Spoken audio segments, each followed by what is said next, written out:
আমি 5 ওয়াক্ত নামাজ পড়ি। আমি আজ পর্যন্ত কোনো মানুষকে ঠকাইনি, আমার দ্বারা কেউ ক্ষতি হয়নি, কিন্তু জীবনে ভাবতেও পারিনি যে আমার লাইফটা যে ঠিক এরকম হয়ে যাবে। আমার মনে হয় আমি সবকিছু ছেড়ে আমি অনেক একা হয়ে যাই। 2015 সালে আমার বাবা মা আমাকে বিয়ে দেয়, পারিবারিকভাবে বিয়ে দেয়। তো যে ছেলেটার সাথে বিয়ে হয়েছে সেই ছেলেকে আমি কখনো দেখিনি। তো আমার হাজব্যান্ড সৌদি আরবে থাকতো, তো আমাদের মোবাইল ফোনের মধ্যে বিয়ে হয়। তারপর ওই 1 বছর পর বাড়িতে ছুটিতে আসছে, আসার পর আমাকে আবার পারিবারিকভাবে অনুষ্ঠান করে আমার ওদের বাড়িতে উঠাই দেওয়া হয়েছে। তো উঠাই দেওয়ার পরে আমার হাজব্যান্ড আমাদের যেদিন বিয়ে হয়েছে, বিয়ের বাসর রাত্রে ওই দিন আমাকে বলে যে দেখো আমি তোমাকে কিছু বলতে চাই। তখন বললাম যে আমার তো বিয়ে হয়েছে প্রায় অনেক দিনই হয়েছে, আপনি তো অনেক কিছু বলছেন, এখন আর নতুন করে কি বলার আছে। তখন বলে যে না, আমি একটা কথা তোমার কাছে লুকাইছি। তো কোন কথাটা? দেখো আমার না বিয়েতে না ইচ্ছে ছিল না, আমার সম্মতি ছিল না, আমার একটা মেয়ের সাথে সম্পর্ক ছিল। তা আমি আমার বাবা মাকে বলছি সেই সম্পর্কের কথা, কিন্তু কোনোরা মানতে রাজি না, করাবে না। তো তারপরও বাবা মার কথা মুখের দিক তাকিয়ে বাবা মা বললো যে আমরা যে মেয়েকে পছন্দ করছি সেই মেয়েকে তোমার বিয়ে করতে হবে। তারপর ঠিক আছে আমি বিয়ে করলাম, কিন্তু আজকে তুমি আমাকে একটা কাজ করে দিবা। তখন আমি বললাম যে কি কাজ করব বলেন। তখন বললো যে দেখো তুমি ওই মেয়েটার সাথে কথা বলো, কথা বলে বলো যে আমাদের যে বিয়েটা হয়েছে আমারও ইচ্ছে ছিল না, আর আমার হাজব্যান্ডেরও ইচ্ছে ছিল না। তো আপনি ওনাকে দোষারোপ করবেন না, ওনার কোনো দোষ নেই। মানে এটা আমি বলতাম মেয়েটার কাছে। উনি জনে কতটা বলছে, আমার যে কত কষ্ট হয়েছে যে একটা মেয়ের এই কথাটা যখন তার হাজব্যান্ড বলে। প্রত্যেকটা মেয়ের তো একটা স্বপ্ন থাকে যে একদিন বিয়ে হবে, তার স্বামী হবে, সুন্দর একটা সংসার হবে। আমি মনে করছি যে ওই দিনে আমার সবকিছু ভেঙে চুরে চুরমার হয়ে গেছে, যে আমার বাবা মা কি করলো। আমি আমি কি বলবো কিছু বুঝতে পারতেছি না। তারপর উনি বল আমাকে এটা বলার জন্যে যে আমি কিছুদিন পর, নতুন তো বিয়ে হয়েছে, আমি কিছুদিন পর বলে কোনো না কোনো একটা বাহানা করে খুঁজে বের হয়ে চলে যাব, ডিভোর্স দিয়ে দিবেন, এটা বলছে আপনাকে? হ্যাঁ মানে প্রেমিকাকে? হ্যাঁ প্রেমিকাকে, দোষটা আমার উপরে নিতে বলতেছে। তো আমি যেখানে কোনো দোষী করিনি সেটা নাকি আমি আমার উপরে নিব, যে আমি চলে যাব একটা কোনো না কোনো বাহানা করে। তখন আমি বলি যে না আমি কিছু বলতেছি না, আমি যে কথা বলতে পারবো না। তখন উনি আমার সাথে একটু রাগারাগি করলো, করার পর হচ্ছে বের হয়ে চলে গেছে। যে ওই দিনকে রাতটা প্রত্যেকটা মেয়ের জীবনে একটা সর্বশ্রেষ্ঠ একটা ভালো একটা রাত, যে প্রত্যেকটা মানুষই চায় যে এরকম আসবে, তার জীবনে নতুন করে শুরু করবে তার লাইফটাকে। কিন্তু কি হলো, রাগ করে অভিমান করে চলে গেছে। তারপর আমার কাছে আর আসেনি। এই ঘটনা আপনি আপনার পরিবারকে জানিয়েছিলেন? আমি পরিবারকে পরে জানাইছি, যখন 5-6 দিন হয়ে গেছে নতুন বিয়ে করার অবস্থা। কিভাবে বলবো, যদি এই কথাটা বলি তাহলে আমার আব্বু আম্মু অনেক কষ্ট পাবে, মান সম্মান যাবে, যেহেতু আমার বাবার বড় মেয়ে আমি। তারপর হচ্ছে আমার হাজব্যান্ড 4-5 দিন যাওয়ার পরে আমাকে বলে তুমি এ ব্যাপারে কারোর কাছে কিছু বলো না। আমি বলি যে না। তখন আমাকে সে কথায় কথায় খারাপ ব্যবহার করে, বাজে ব্যবহার 5-6 দিনের ভিতরই। আপনাদের স্বামী স্ত্রী হিসাবে যে না, এটা হয়েছি না, মানে সে আপনার কাছেই আসে না? না আসে না, কিন্তু সবাই তো জানে যে আমরা ভালোই। বাইরে থেকে ব্যাপারগুলো কেউ বুঝতে পারছে না, বুঝতে পারতেছে না। এক বিছানায় থাকতেন? হ্যাঁ, একই বিছানায় থাকতাম, কিন্তু আলাদাভাবে। আর ওটাই নেওয়ার প্রায় 7-8 দিন পরে তখন আমি বলি যে দেখেন আপনি কেন এটা করতেছেন আমার সাথে। তখন একদিন আমাকে অনেক মারছে, কোনো দোষ করলো আমাকে দোষ না করলো আমাকে আমাকে সে এত মারছে, মারার পরে আমার ঠুটকাই তো বেরিয়ে গেছে। পরে আমি আমার শাশুড়িরে বলি যে আপনার ছেলে আপনারা কেন আমার জীবনটা নষ্ট করছেন, আমি কি ক্ষতি করছি। তখন বলে যে কেন। তখন বললাম যে ও আমাকে এত পরিমাণ আপনি ছেলে তো অন্য একটা মেয়েকে পছন্দ করতো, তো কেন আমার লাইফটা নষ্ট করছেন। এটা বলার পরে আমার শ্বশুরকে ডাকে নিয়ে আসলো। আনার পরে বলতেছে যে তুমি ওর সাথে কেন খারাপ ব্যবহার করছো। তো বলার পর আমার শ্বশুর ওরে 2-3টা দিছে। তো দেওয়ার পর প্রায় 4-5 দিনও আমার সাথে ভালোভাবে কথা বলতেছে, ভালোভাবে চলতেছে, মানে হাসি খুশি ভাবে চলতেছে। তো চলতেছে, আমি তো ভাবছি আমার হাজবেন্ড হয়তো ভালো হয়ে গেছে, আর আমি তো এরকম ভাবে চলি যাতে আমার কোনো ইয়ে না করতে পারে। তারপর শ্বশুর শাশুড়ির সাথে কেমন ছিলেন? শ্বশুর শাশুড়ির সাথে ভালো, আমি মিথ্যে কথা বলবো না, আমার শাশুড়িটা অনেক ভালো ছিল, আমার শ্বশুরও অনেক ভালো ছিল, আমার অনেক আদর যত্ন করতাম। কিন্তু তারপরও একবার কি হইলো, 4-5 দিন পরে সে আমাকে আবার আগের মতো শুরু করছে, কথায় কথায় মারে। তখন আমার আম্মু আসছে, বাড়িতে গেছে বেড়াইতে আমার শ্বশুর বাড়ি। তো সে শুধু 1 গ্লাস একটা পানিটা দিতে দেরি হয়েছে, তার জন্য সে আমার মায়ের সামনে আমার অনেক মায়ের সামনে লাগতে দিয়ে আমার ফেলাই দিচ্ছে। তখন আমার আম্মু চোখে দেখছে, বলার পরে আমার আম্মু বলে যে কথাগুলো আমি অন্য মানুষদের শুনছি। আশেপাশে মানুষ আমাকে বলছে যে আপনার মেয়ের না অনেক মারে, কিন্তু তোমারও যখন জিজ্ঞাসা করছি তুমি তো কোনোদিন আমাকে স্বীকার করো নাই যে মা আমাকে মারে, কেন স্বীকার করো নাই? আমার আম্মু বলে, তখন আমি বলছি বা মেয়েদের জীবনে তো বিয়ে একবারই হয়। আমি বলতে চাইনি, আমার আম্মুরা বলেনি, কোনো ভাবি বলেনি।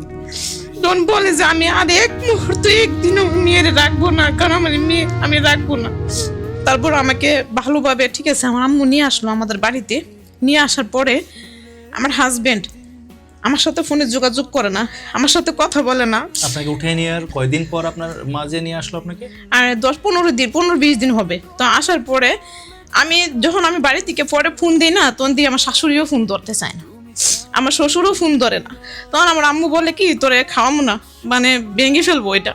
মানে আপনার মা বলছিল ডিভোর্স দিয়ে দিতে, সম্পর্কটা রাখার দরকার নেই। তখন আমি বলি যে না, আমি এটা করবো না, কারণ সবাই আমার কত খারাপ বলবে, আমার পক্ষে সম্ভব না, আমি দেখি কি করা যায়। তো হঠাৎ করে একদিন, আমার প্রায় 1 মাস হয়ে গেল, হঠাৎ করে আমি অনেক অসুস্থ হয়ে পড়ছি। আমি তো বুঝতে পারিনি যে আসলে আমি প্রেগনেন্ট। তো আপনার সাথে নাকি সে থাকতো না? ওই যে 5-6 দিন পরে ঠিক হয়ে গেল না, তখন আমি তো ভাবছি আমার হাজবেন্ড ভালো হয়ে গেছে। ওটা আমি অনেক কান্না করতেছি যে আমি কি করব, সবাই শুধু বলে যে বাচ্চাটা নষ্ট করে ফেলো। তারপর বারবার ওকে আমি ফোন দিতে চেষ্টা করি। আমার আম্মু আমাকে বলে যে মা এখনো কেউ জানে না তুই এটা নষ্ট করে ফেল। আমি কি না করবো না, কারণ আমি তো এটা অবৈধ না, কেন করব? তারপর আমি যোগাযোগ করতে চাই, যোগাযোগ করছে যে দেখো আমার তখন বাচ্চা বেবি হবে, আমি চাই না, তুমি করছো সমস্যা নাই, তারপরেও আমি তোমার কাছে যাব। আমি তখন 7 মাসের প্রেগনেন্ট। আমার আব্বা আম্মা আমাকে দিবে না, আমার বাবা আমাকে দিবে না, আমি লুকায়ে চলে গেছি। আমি একা একা লুকায়ে চলে গেছি যে আমি যেহেতু প্রেগনেন্ট, আমার বেবি হবে, ওনারা বলুক, আমি চাই না যে আমার সন্তানটা বাবা হারা হোক, এতিম হোক। তারপর আমি চলে গেছি। আমি যে চলে গেলাম এটাই মনে সবচেয়ে বড় ভুল করছি, বাবা মার মন থেকে উঠে গেছি। তারপর যখন চলে গেছি, চলে যাওয়ার পরে আমার হাজবেন্ড আমাকে যাওয়ার পরে 3-4 দিন ভালো ছিল, এরপর থেকে আবার আমার শুরু করছে, আমাকে কথায় কথায় মারে, এই প্রেগনেন্ট অবস্থায় মারে। আমার আম্মা মানে অনেক কান্না করি, আমার আম্মা আমাকে বলে আমার মেয়ে নাই, আমার মেয়ে মারা গেছে। কথা বলতে চাই না যে আমি লুকাইয়া চলে গেছে, আমার গার্জিয়ানের আশাও করে নাই, সেই মেয়ের আমার দরকার নেই। আমরা যদি দিতাম তাহলে তো পারিবারিক ভাবে সবার সাথে মিলে যেভাবে ভালো হতো সেভাবে দিতাম, তুমি কেন চলে গেছো আম্মু বলে। তারপর যখন আমি আম্মুরে বললাম তুমি আসো আম্মু আসো, অনেক কান্না করি। তারপর আমার রাগ অভিমান ভাঙে তারপর গেছে আমার বাসায়।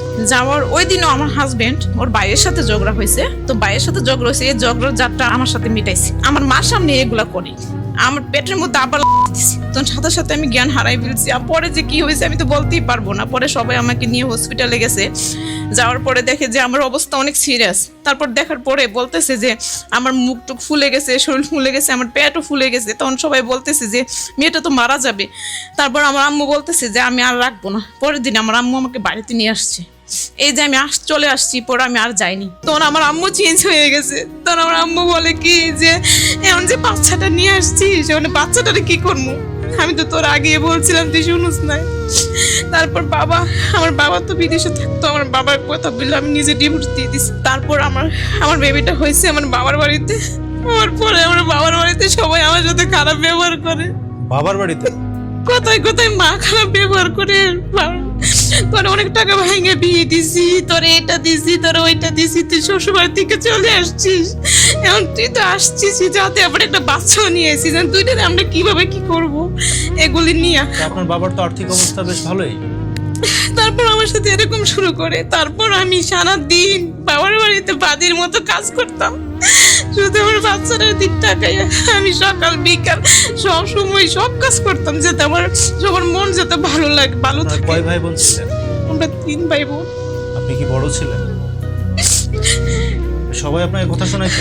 সবাই অনেক বাজে বাজে কথা বলতো। আমার আম্মু এমনও বলতো তুই মরতে পারিস না, তুই করে খাস কিভাবে।